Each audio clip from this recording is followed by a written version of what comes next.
नमस्कार। मैं शंकर सुमित शर्मा आप लोगों के सामने प्रस्तुत हुआ हूँ अपनी कुछ पंक्तियाँ लेकर।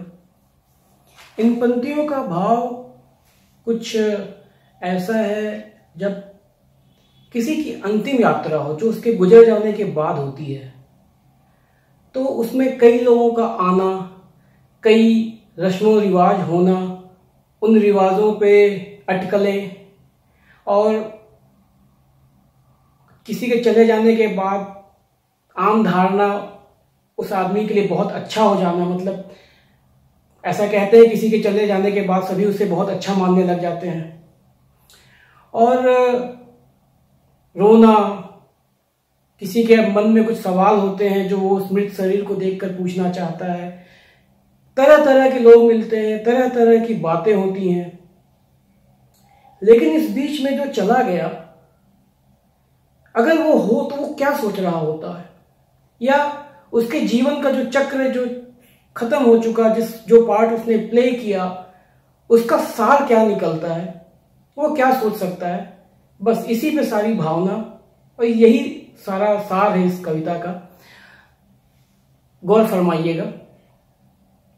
मेरी अंतिम यात्रा अकेली हो, मेरी अंतिम यात्रा अकेली हो, चार कंधों पर बोझ न बन पाए। अंत में अश्रुधारा में न डुबोना, जीते जी जो मुझे सब कुछ मिल पाए। रस्म रिवाज के उधेड़ बुन में रिश्तों में ना कुछ ठन जाए। कई लोगों का अनुभव न स्मरण हो, मेरी यात्रा में तुम्हारा ना कुछ मिल पाए। अच्छा था बुरा था वो मेरा किरदार था, अच्छा था बुरा था वो मेरा किरदार था।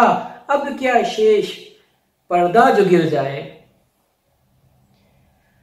अपनी आंखों से मुझसे न कुछ पूछना, अपनी आंखों से मुझसे न कुछ पूछना, बंद आंखों से जब जवाब न दिया जाए। अनंत में खो जाऊं अचानक ही मैं, अनंत में खो जाऊं अचानक ही मैं, जो दूर थे उन्हें क्यों पास बुलाया जाए। अंतिम यादों का भार क्यों किसी पर बनूं, अंतिम यादों का भार क्यों किसी पर बनूं, मेरे जाने पर क्यों रुदन शोर मचाया जाए। हमने जिया एक दूसरे को किस्मत में था जितना, हमने जिया एक दूसरे को किस्मत में था जितना, अब जो शेष नहीं उसे क्यों रोया जाए। तुम भी मन रोश ना करो चलो अब, तुम भी मन रोश ना करो चलो अब, मैं भी चलूं अब आराम से सोया जाए। मेरी अंतिम यात्रा अकेली हो, चार कंधों पर बोझ ना बन पाए। अंत में अश्रुधारा में ना डुबोना, जीते जी जो मुझे सब कुछ मिल पाए। धन्यवाद। नमस्कार।